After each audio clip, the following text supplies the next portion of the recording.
invited him just to do a really short talk to our integrated spine service here, but once word got out, everyone wanted to attend. And so now, like, we not only have our physical therapists and our primary care colleagues from our integrative spine service, but we've opened it up to all of the, the backpack research team here at UCSF. And I was just kind of mentioning Dr. Delitto, like, his body of work has influenced so much of our understanding of spine pain.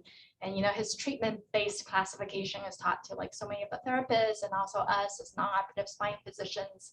And I found his recent work very interesting, trying to understand what predicts and possibly can reduce the transition of acute low back pain to chronic pain. And this meshes so well with our integrated spine service here, where, physical therapists and non-operative spine physicians kind of jointly see these higher risk patients as identified by StartBack. So that's kind of the short introduction. We're so honored you're here, and I would turn over the Zoom camera to you. Great. So I'll share my screen. Yeah, we can see that. Just need, here you go. Great. Looks great. Perfect. All right. So thanks. I'm honored to be here. And by the way, I'm going to be coming out there. I'm visiting my son in a couple of weeks in Palo Alto. So it'll be my first time out in that area. So I'm looking forward to getting out there. I'm here to talk about the TARGET trial. It's the TARGET is the targeted interventions to prevent chronic low back pain in high-risk patients. And you can see with none of that title has anything to do with TARGET.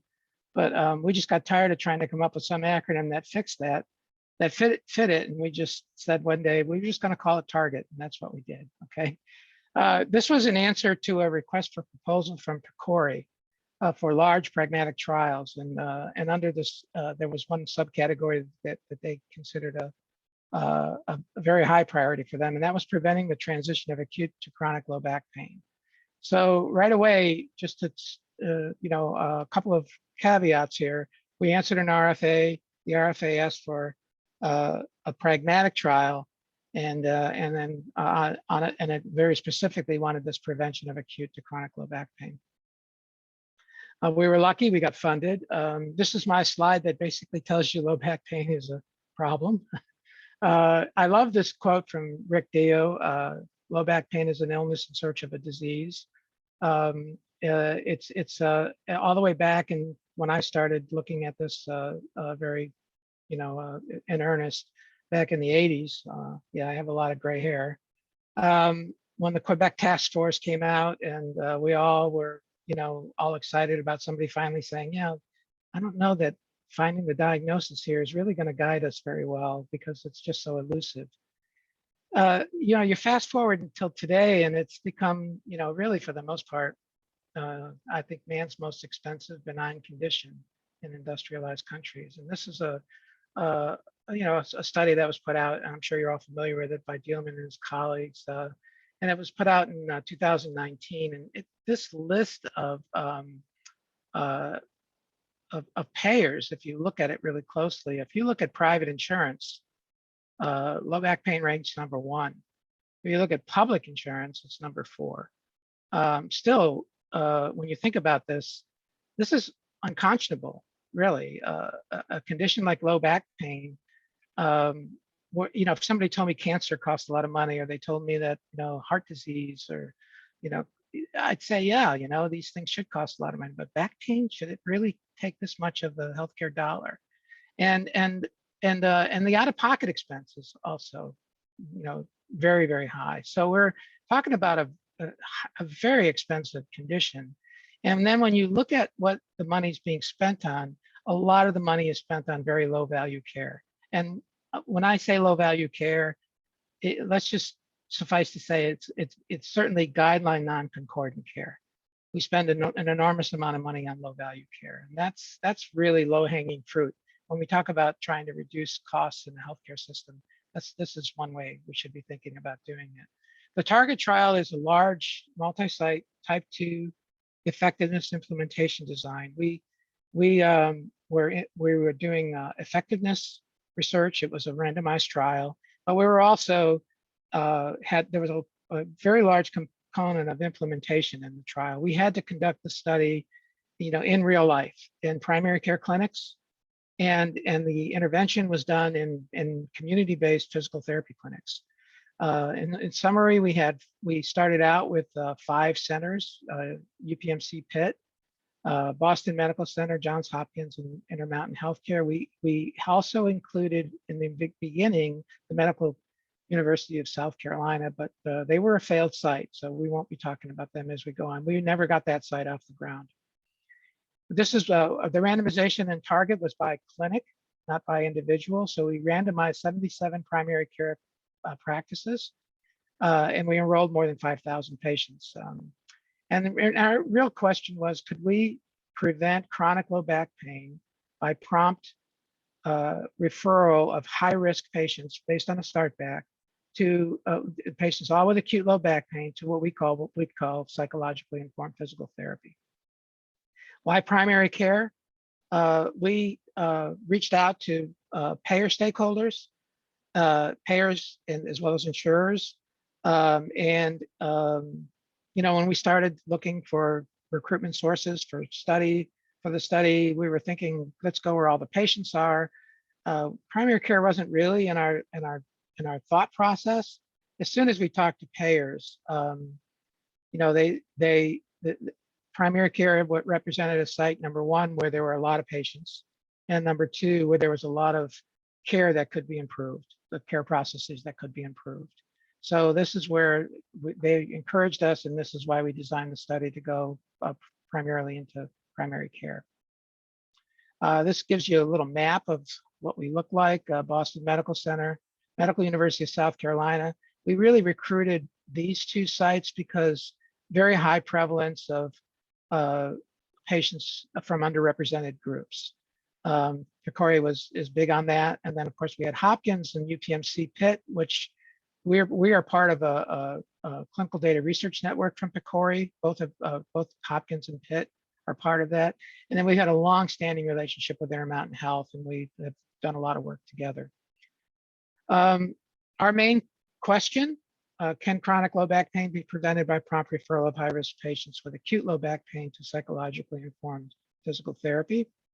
And this was a pragmatic trial. And for those of you out there that may not be too familiar, this trial was entirely conducted in real life situations. So our research database was really the electronic health record. All the data that we needed to be collected as part of usual care. So diagnoses, demographics, risk factors, prescriptions, referrals, all had to be part of what would happen in normal everyday care. And we collected as part of the trial, we input to the EHR.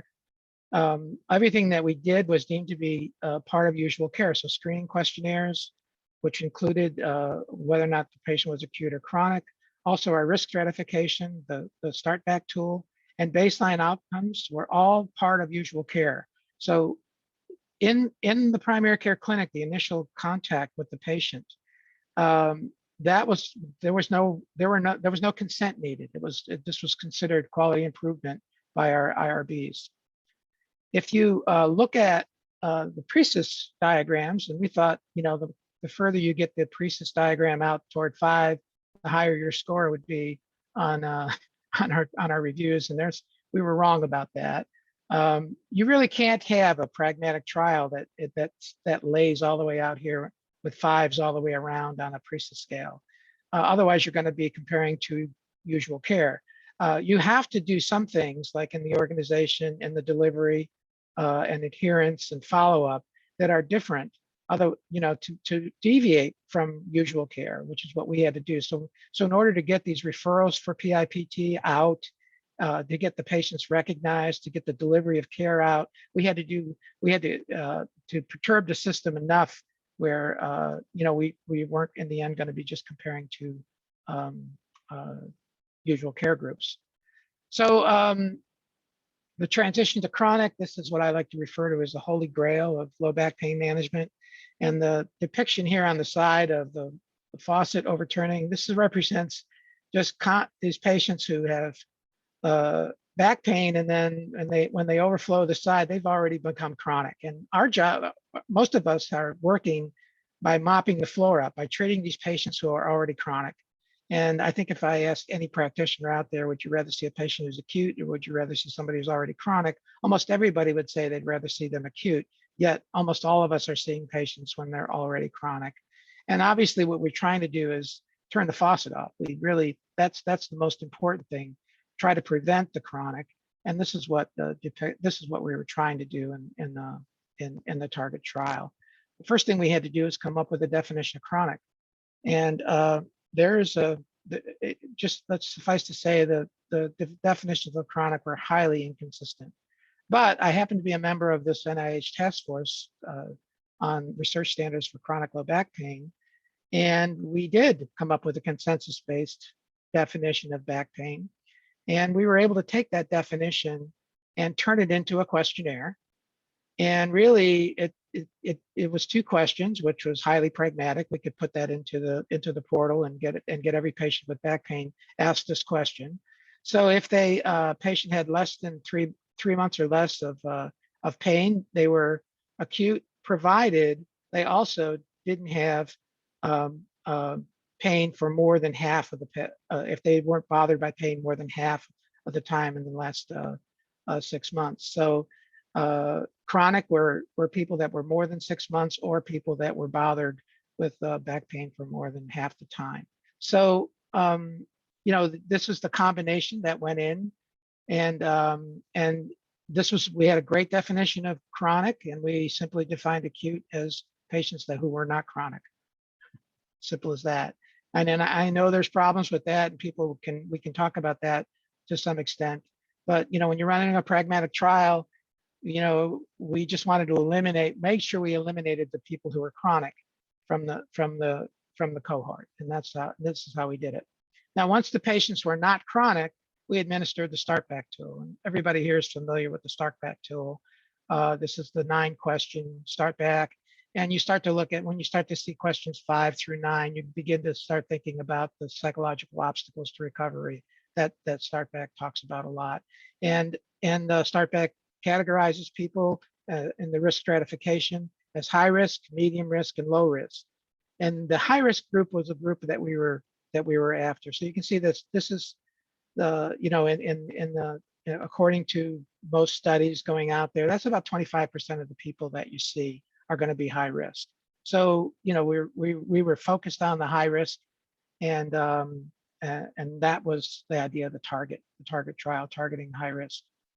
Once we identified the people who had high risk in the experimental group, what we wanted to do is match them to this psychologically informed therapy, which is really standard physical therapy, plus these interventions that address these psychological obstacles to recovery with education, coaching, and graded exercise. And we're looking at, obviously, at addressing fear avoidance and catastrophizing and others, these psychological obstacles. We had a training program for Target, similar to the way the Keel group did this. We trained physical therapists in the area of the practices that were randomized to the psychologically informed physical therapy group. If you look at the flow here, it's pretty simple. Anybody coming into primary care who was there primarily for back pain, they were admitted to the study. They were eligible for the study.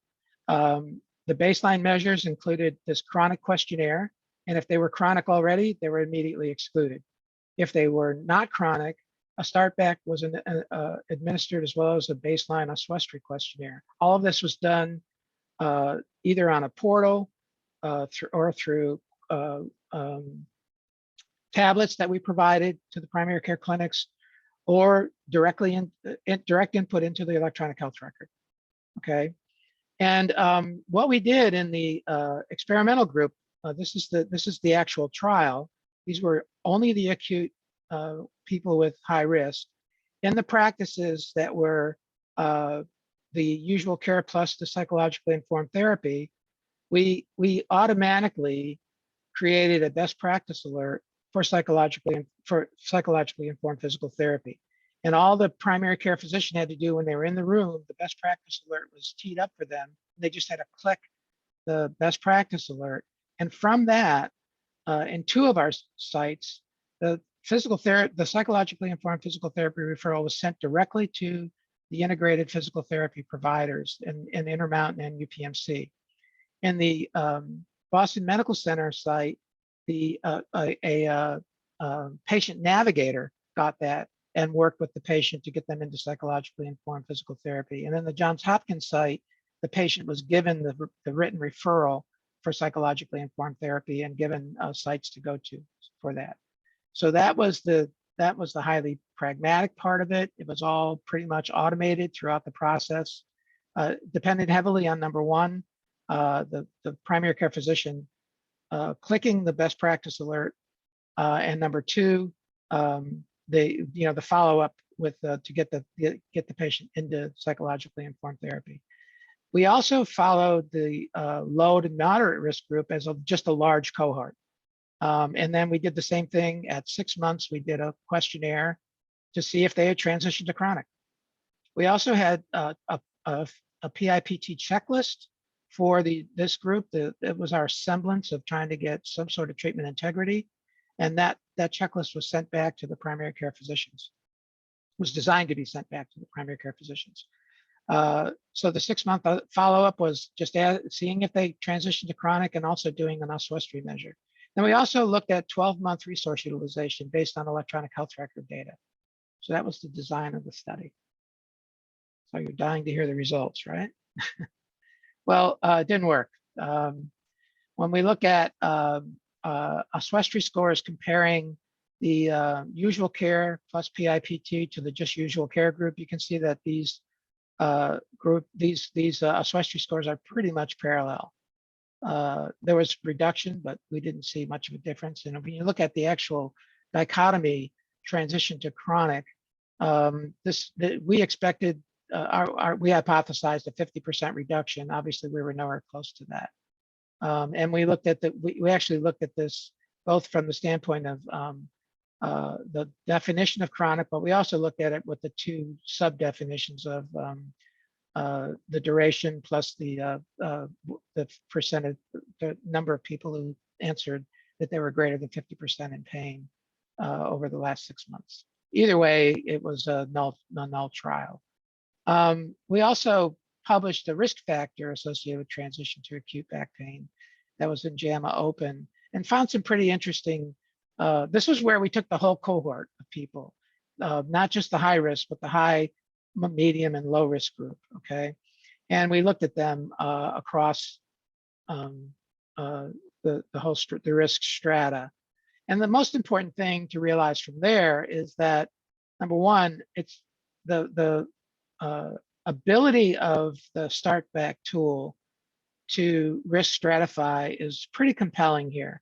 Almost 50% of the people in the high risk group transition to chronic, and about a third in the moderate risk group transition to chronic, and about 20% in the low risk group transition to chronic. So 2 take-home messages here. One is very clearly the StartBack tool does risk stratify. But the second thing to realize here is remember prevalence.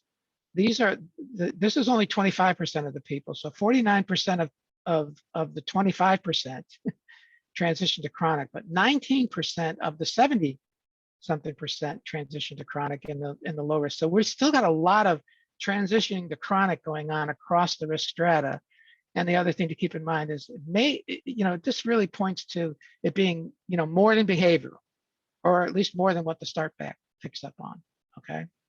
And this is true also with the continuous variable that we have, the oswestry. You can see that there's clearly a difference in the 6-month outcome of the with the oswestry based on this data. So our key findings: the stratified management did not result in a decreased rate of transition to chronic. Overall rate of transition to chronic across with all cohorts, 32%. This is a figure that far exceeded previous reports. We were seeing reports in the 20%, around 20%. That's what we based our predictions on. And here's the two other issues. Guideline non-concordant care at baseline, it was associated with increased rates of transition to chronic. And we really had an implementation shortfall. And I'll go through that right now with you. When you look at our implementation barriers, when we looked at all of our data together, we saw close to 50,000 unique patients with low back pain. And these are, we used the definition of unique low back pain is the patient had to have an ICD-10 code that matched low back pain and had to be seen in primary care primarily for their low back pain. And then thirdly, they had to have, also, we included people who had an ordering diagnosis of backs for some sort of procedure for back pain. Then we defined that as somebody who was there primarily for back pain. Of that, we only screened 35% of the people. So here's an implementation shortfall right here. This is really easy to understand when you realize how busy primary care clinics are. That they are, you know, in fact, the first line I got from most primary care physicians when we were talking about doing this study is, I'll participate, but I don't want to do one thing more because we're so busy doing everything else that we have to do. That you know, and this really was clear how busy they were. This required people who work in the primary care settings, either at the front desk or the medical assistants, to ask the patient why they're there and if they were there primarily for back pain. And if they were given the questionnaires and they were, you know, they're given tablets or directed to the portal. You can see we missed quite a few of these people coming in. That's so a lot of, you know, 65% of the patients even never got screened. Once they were screened, we found out that the ratio of acute to chronic is about 50-50. That was a big surprise to us. It wasn't a surprise when we went and queried our primary care physicians later. They all said, oh yeah, we know that. You know, we have a lot of chronic patients that are coming to see us. However, you know, the literature never pointed toward that, all right? The risk stratification pretty much went as predicted. About 24% of people were high risk and about 76% were in the low to moderate risk. So this was our randomized trial. So we had an intervention and a control cohort. And you can see, you know, randomization worked. We got about 50-50 in the two groups. And then this is an interesting finding, another implementation shortfall. About 41% of the time, the primary care physicians did not click the best practice alert. And you know, it's funny when we reported this back to primary care physicians later, they said, "Boy, 60% uptake on a best practice alert is pretty good." And I just kind of, you know, and I want to also say this up front: the best practice alert wasn't our idea; it was the primary care physician's idea. The other thing we wanted to do was make the best practice alert an opt-out. In other words, it would go through unless the primary care physician stopped it. And the primary care physicians were completely against that. They did not want that to happen. Now we finally got 60% of these people with this, you know, referral, and we only got about 46% who actually attended PT. And this was our best estimate at this. Now, you might think, here's the problem, oh, copays and everything. Well, we had money for copays for underserved. So we were able to cover copays. I think we need to take a step back and ask ourselves just how convenient is physical therapy for most people coming in, you know, and is the only way to deliver care through PT, or do we need to offer more choices? And if it's a behavioral issue, do we really need in-person treatment? These are all the issues that came up for us later on. Okay. Now, a couple of questions I have here just for discussion's sake. This is a question. When does failure to implement really be? It's really an acknowledgement of futility. Okay, and this is where I'm probably displaying the fact that I have a lot of gray hair. Okay, but we have this historical failure to deliver guideline concordant low back pain management, especially with reference to primary care. I showed you results in the target trial. We had a 25% a referral rate, opioid prescription rate, even and this was in the height of the opioid epidemic. It actually went down to 25%. These are first-time visits for people with back pain, okay? And they're acute by everyone's definition. So, and we have, similar sorts of things with x-rays and similar sorts of things with specialty referrals on first visits. And we have to, we have this thing called a primary spine provider, and we wonder if this is an alternative management strategy that we're thinking about implementing in Target 2. And we also I'll cast stones in my own house. And this is a jab at my own physical therapy brethren who are still doing a lot of passive care for low back pain management, and we know that needs to stop. This is I remain somewhat doubtful that we'll ever change this, but I'm nonetheless gonna go back to it because we're gonna do it again. We have a study planned right now for Target 2. It's going to be a totally based on implementation. We're going to try a number of strategies. One of them is the increased use of advanced practice professionals in primary care settings, training them and turning over the management to them to see if we can de-implement some of the low value care and implement more non-pharmacological care. And we're primary care physicians are amenable to this, very much amenable to it. And we have a few other things up our sleeve to try to address the some of the implementation barriers. Yes, I am serious about doing this. And I said I'd be a half hour, and I think I am. So I guess we can open it for questions. Thanks so much for that wonderful talk. It's really fascinating research. It really meshes with our integrated spine service and some of the things we've seen here too, that we've try to make it easy for our primary care colleagues to refer, but there's still some issues with that. And the other thing is, even after the referral, it takes a long time to get these patients in, just because patients lose the number to call, or we call and they don't respond. And so I think, yeah, it's all kind of in the implementation, isn't it? I had a question actually. So it was curious to me that in the BMC, at the BMC site, they actually had patient navigators. Right. Did they perhaps do better? Because one thing we see here with our own integrated spine service is even after the referral is placed, sometimes they did never make it in, where it takes a long time, or they run into barriers. And it sounds like a great idea to have a patient navigator to help with that. Yeah, that's an interesting story. So we wanted to implement tablets and portals and use a portal just like we did in the other sites. But BMC had an older version of Epic that wasn't going to allow that. So we had to come up with an alternative. And the alternative, they already have patient navigators. Did they do better? No, they didn't do better. Patients like patient navigators a lot for a lot of reasons. And they do better with diabetes care and some of the other care that they're. I don't know if it's I'm not sure why they didn't do much better than the other than what the portals did and the tablets did. But we really didn't see site differences across the board.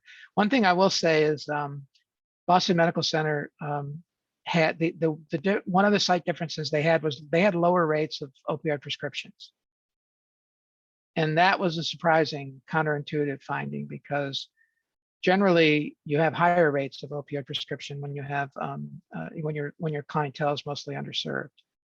And so that was an interesting finding. That was a site difference. But other than that, no, the patient navigators didn't really close the deal any better than the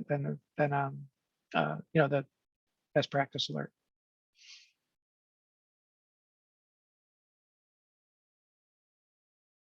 It's still required the physician to hit the best practice alert to make the patient navigator.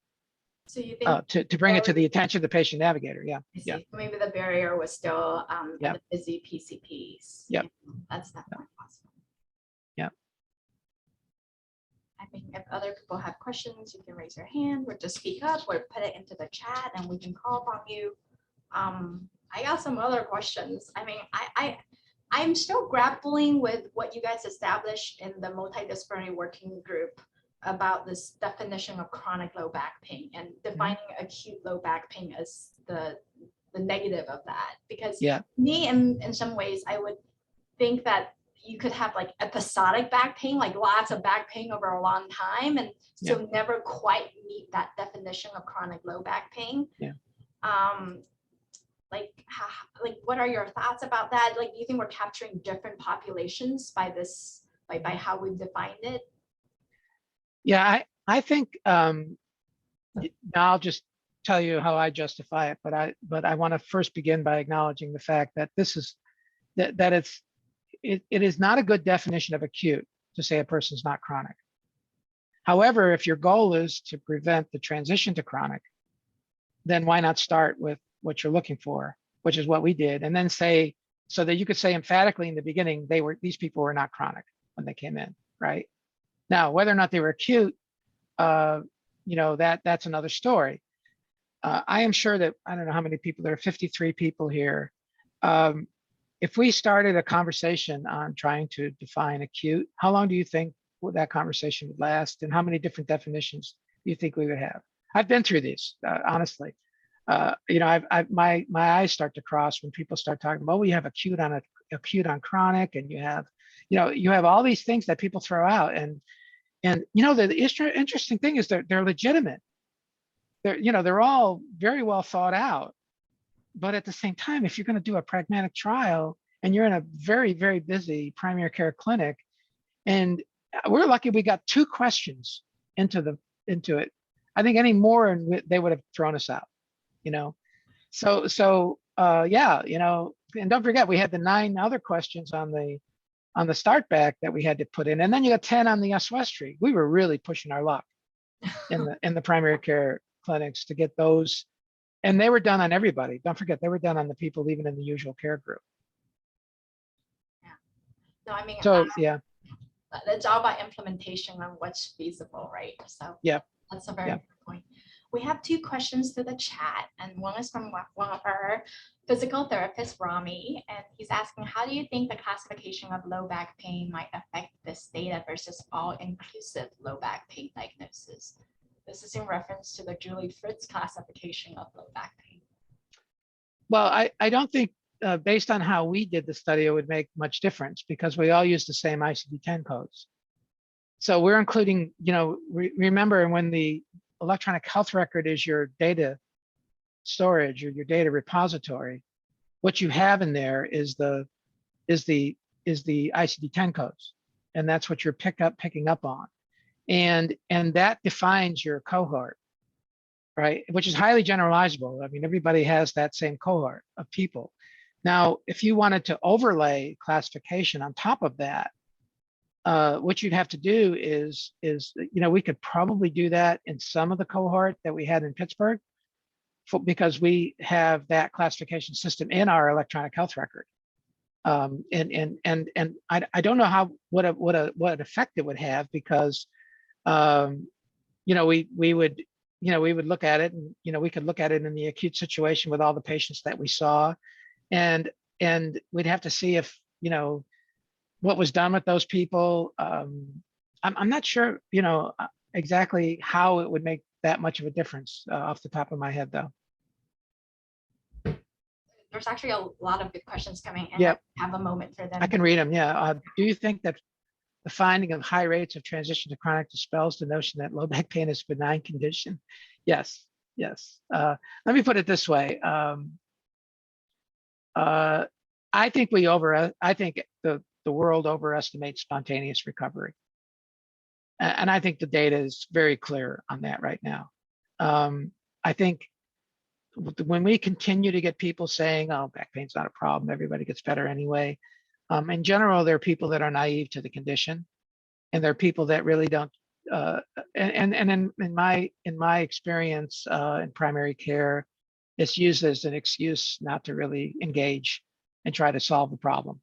Maybe it helps people sleep at night better to say, oh, I saw 5 patients with back pain today, I did nothing, and they're going to get better anyway. That's clearly not what the data is showing is happening. And one of the issues with managing low back pain in primary care is that you're never going to fix a problem if people don't realize it's a problem. And that's a real issue. And honestly, I think that's going to get solved some other way. It has to get solved some other way because we can't keep tolerating this inefficiency. Let's see. I'm curious as to your thoughts about why psychologically informed care group did not show lesser rates of transition to chronic. That's a great question, Andrew.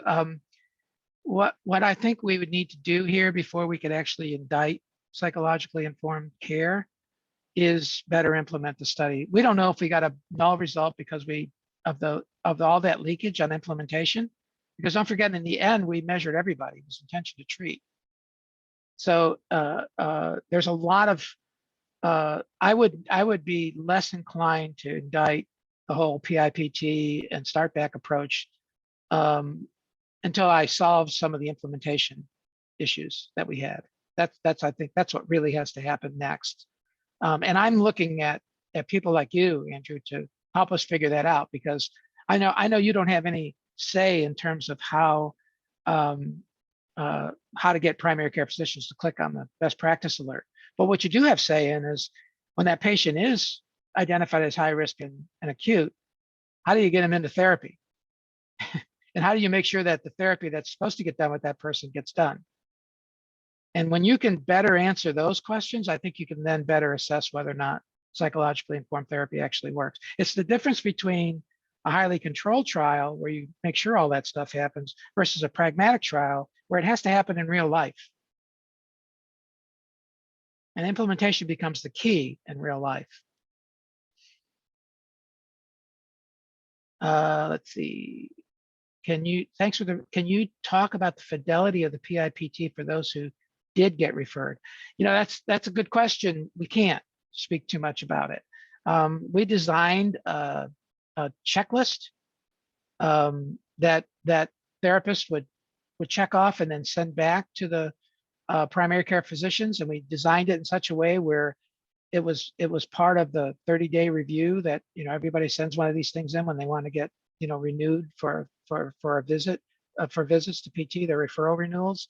What I didn't know at the time when I wrote the study, and I guess the study section didn't know it either, is that the electronic health records don't handle that in the same way. So many times what they do is they make that a PDF, and then where it's put in the electronic health record is anybody's guess. And it's not the same across primary care clinics, even in the same centers. So us getting access to that checklist which was our only way of looking at fidelity, was impossible. We couldn't really do it. And so again, in designing a new study, I think what we want to do is look at that. We have a different way of doing it now because we have Epic in all of our physical therapy clinics. We can actually, and we have the all of the factors necessary to document in Epic for PIPT. In other words, the checklist is in the electronic health record. There we could do it. And Intermountain has the same thing, and they have it in Cerner. And if I were to, to do a study, that's what you'd have to have. You'd have to have something like that to look at the treatment fidelity. Even then, you're not sure because I know none of us ever check off something we don't do in therapy, right? leave that alone, right? Let's see. Based on your results, do you think we are misguided for trying to subdivide into acute and chronic? Well, we're only misguided if we don't pay attention to it. I mean, what's the point of documenting somebody's acute or chronic if you don't pay attention to it and treat the patient accordingly? If you look at our study now, I can't say this for sure, but a lot of non-concordant care went on with acute patients. I don't know what happened with the chronic patients, but if the same thing is going on, what's the point of dichotomizing it, right? I think we would be better off not bothering with it. Now, if I believe that we should be dichotomizing it, and I believe we should be treating the patients differently. We should treat acute people differently than we treat chronic people. But and I do think there are evidence-based guidelines in terms of how to do that. You know, more manual therapy for the acute people, less manual therapy for the chronic people, more, you know, behavioral therapy for those that are chronic already and may, you know, have a likelihood of having a behavioral overlay. You know, those all make sense if we actually follow through. But if we do all these measures and then just do the same thing with everybody and implement a lot of non-concordant care, then I think we're wasting our time with the measures. Let's see. Follow up to Andrew's question. Did the group that ultimately made it into the PIPT group look different than the whole? No, the demographics were pretty much the same across the board. None of it, you know, and that allowed us to do a lot of analyses, you know, that we did. We didn't really see anything like that. And we didn't see anything across sites that was different either.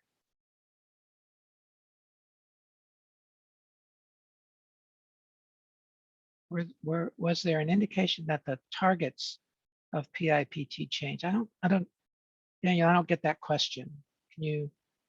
I was wondering if you observed any reductions in catastrophizing or any of the other kinds of specific biological constructs. Yeah, you know, that's a great question. We didn't repeat the start back at the 6-month follow-up, so we don't know that. Yeah, we don't. I mean, I asked that because I've done a similar analysis in a different MSK population, and catastrophizing just doesn't change. So it might be that it's just not actually having the mechanistic effect that we may expect it to. Yeah.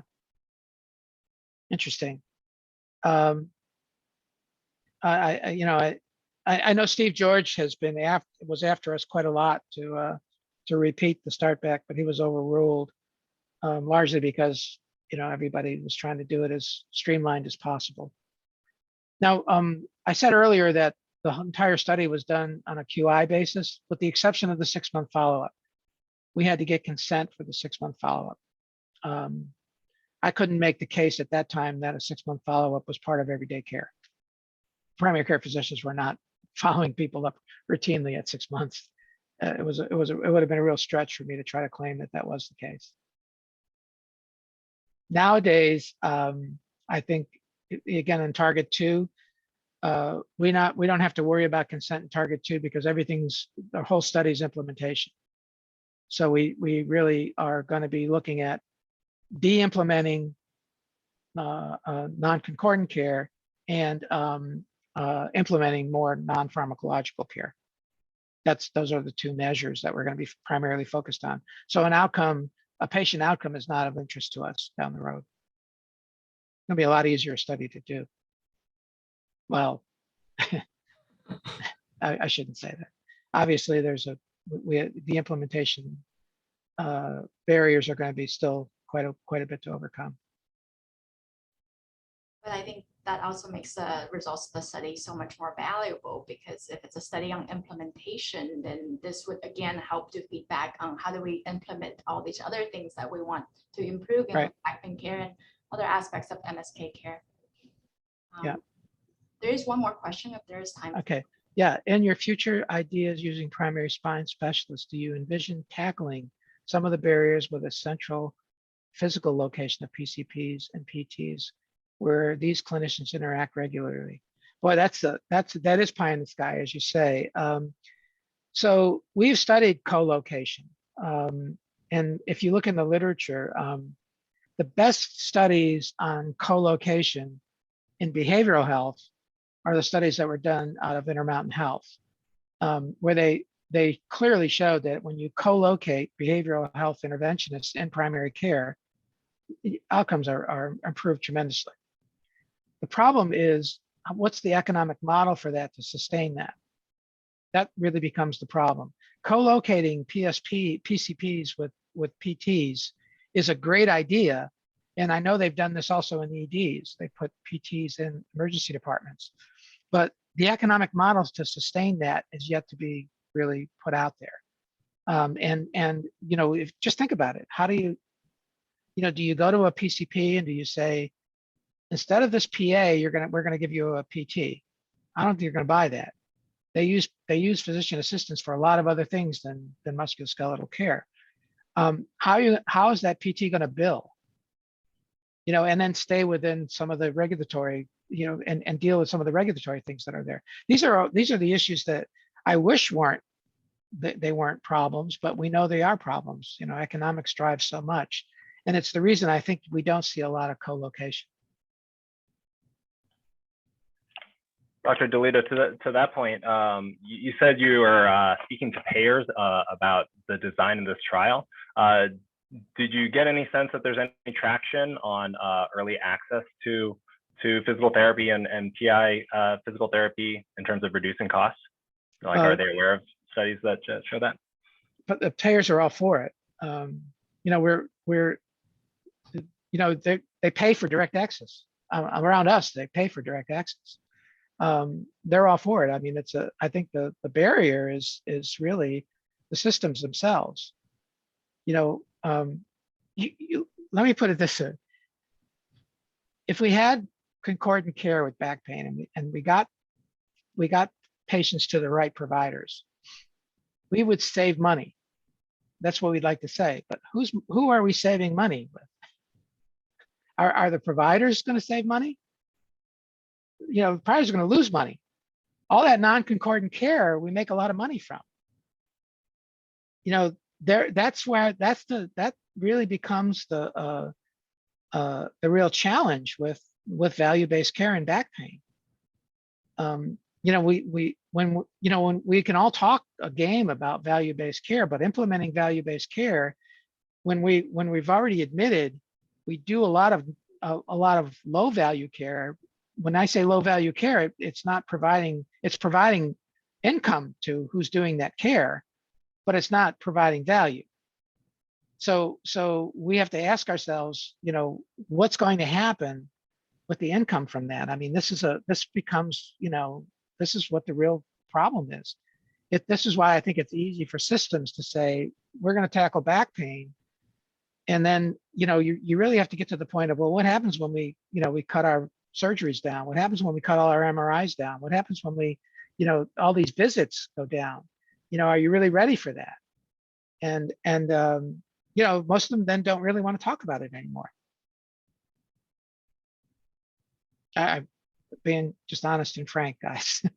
Like I said, I have a lot of gray hair. I feel like I can just say these things and not have to worry too much about it. But if somebody wants to implement value-based care, the first thing I'm going to ask them is, let's take this to the end. Okay, let's say we're tremendously successful. What are you going to do with all these spine surgeons you have on your staff? What are you going to do with all the, it has to be answered, because I think it's or either that, or we have to come up with a completely different model, of care. It's I know that some payers are becoming extremely impatient with primary care. I can tell you that right now. I know I just read a paper out of Great Britain that looked at, had a very similar finding as we found, which was that if you refer early for MRIs with people with low back pain, all the effects downstream are worse for that patient. Okay, and that's taking into account all the things that would make that patient worse anyway. All the comorbidities and everything else. Just like our study, they looked at all those things first, and then they looked at just what was the effect of the non-concordant care, and it still made people twice as likely in our study to become chronic. Okay, the non-concordant care itself, they were twice as likely to become chronic. So that in Great Britain, they're thinking of just removing the primary care physician's ability to order an MRI. They can't do it. It's not a choice for them. That's pretty drastic. You think about it.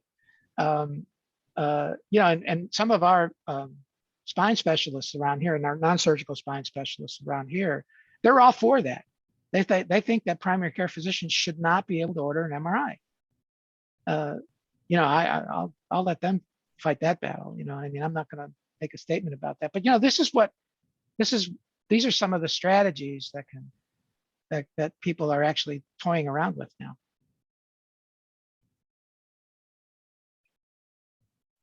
That's really fascinating. Yeah. There's one more question from Andrew. Sure. Were there any barriers to PCPs clicking the best practice button? Boy, we teed it up. So it was just there. It was right in front of them. If there was a barrier, you'd have to, I don't know, you'd have to, I can't think of one. I do think that we would have a better chance of getting an opt-out this time around. I think that's the best strategy to use right now. Once it's all there, and if there's nothing, if the physician doesn't opt out, that referral goes out. I think that's the best strategy to take care of that 40%. Now, Andrew, we still have to close the deal. We still got to get them into therapy, okay? And getting them into therapy means they can't wait. Acute patients are not going to wait 72 hours. They're not going to wait. How do we handle that? You know, in our system, we were talking about taking our PSPs, and just this week we were talking with our PSPs, and they're saying, why don't we just take 2 mornings a week, and their schedule is clear for our PSPs, and they can just get them right into those PSPs, those 2 mornings a week. And I'm like, hey, there's no better solution than the solution your system comes up with, not the solution I try to tell them about. So that's one option that we have, that we're thinking about. But Dr. Delitto, do you think there's any role of like patient preference? Because I know Carol is mine, you know, she was part of our patient preference research. And I mean, I'm thinking of my own patients, and even the patients referred to our integrated spine service. Some of them, even with all the prompting and the nature of ISS here is for them to see MD and PT at the same time, and they're still like, I don't want to see PT. You know, some of them would say like PT once made me worse, and so I mean that's where like the opt-in. I mean, I think it would pragmatically be so much better with the implementation, but I think some of this is actually perhaps patient factors. Yeah, I think you're right. I think you're absolutely right. So the question then becomes, how do we deliver this care with options? Is the most important part of PIPT the PI part of it, right? And acute patients, I would say, I'd give you an argument on that. And chronic patients, I'd say, no, I think you're right. I think, you know, but I mean, I'd also take a step back and say any non-pharmacological care, in my mind, is better than, you know, so I mean, if the menu included an array of non-pharmacological options, then I would say, hey, let the patient choose. Absolutely. In a pragmatic sense, it's better than, I mean, when we look at our Optum data, more than 50% of patients who have acute low back pain get nothing after they see a primary care physician, get no care. They're not referred for anything. All right. So, and we know that, you know, if that early referral to non-pharmacological care, and that includes chiropractic, that includes PT, that includes yoga, it includes acupuncture, things that are paid for by insurance, which is what they can track. The likelihood of those, they just have a much better outcome, those patients. So in my mind, doing the study pragmatically, it would be an array for the patients of any non-pharmacological care.